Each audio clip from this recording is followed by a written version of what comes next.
You have $500 extra this month. You also have $8,000 in student loans at 5.5% and $200 in your retirement account. The internet says, do the math. If your investment returns beat your interest rate, invest. But here's the truth nobody admits. You can't afford to do both. Not at this income. Not yet. So you're stuck choosing between two failures. Missing years of compound growth or carrying debt longer. And whichever you choose, you'll second guess it.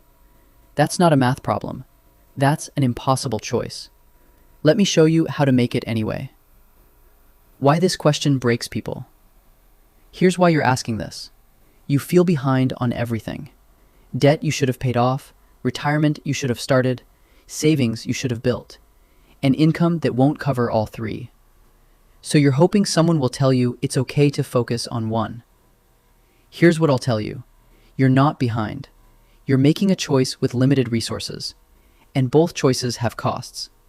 The question isn't which choice is right. It's which cost can you live with. The two costs.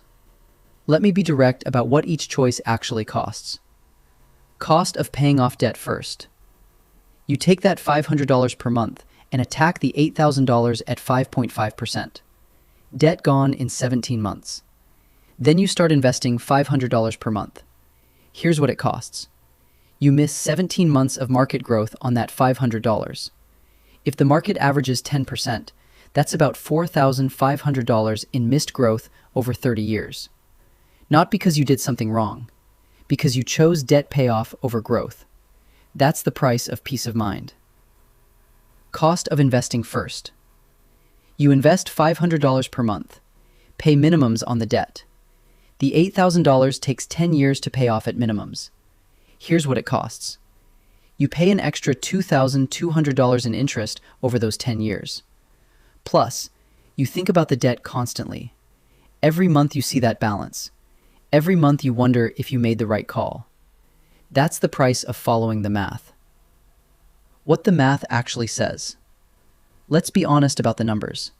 At 5.5% debt versus 10% expected market returns, the math says invest. You'd come out approximately $2,300 ahead over 30 years. But here's what the math doesn't say. That $2,300 spread over 30 years is $6.40 a month. You're agonizing over $6.40 a month. At that margin, psychology wins.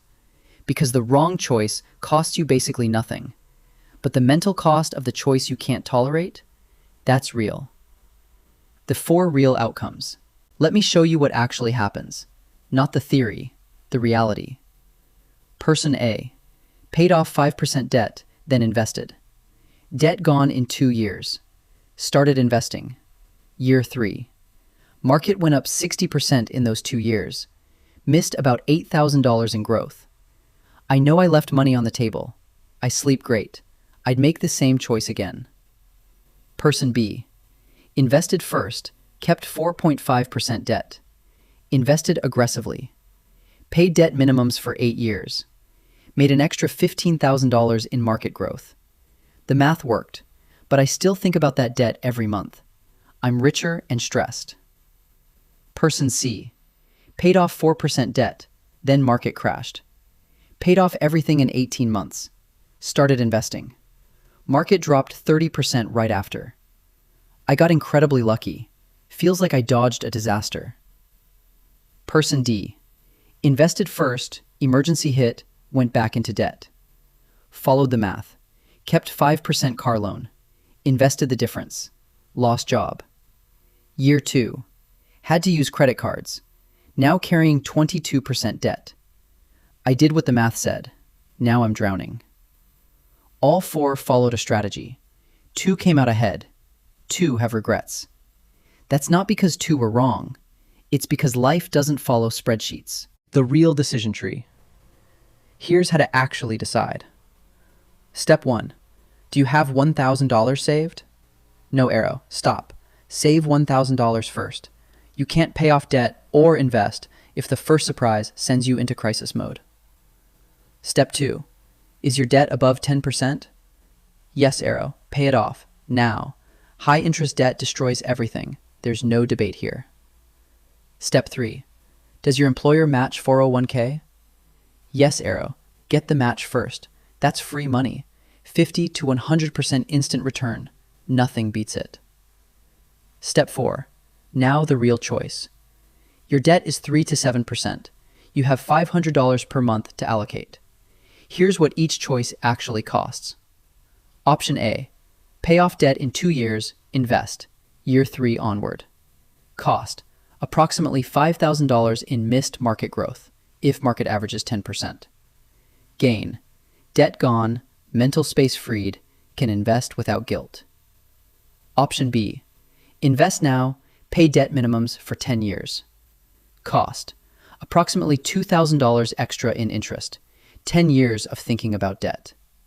Gain. Approximately $3,000 more in final net worth, if market average is 10%.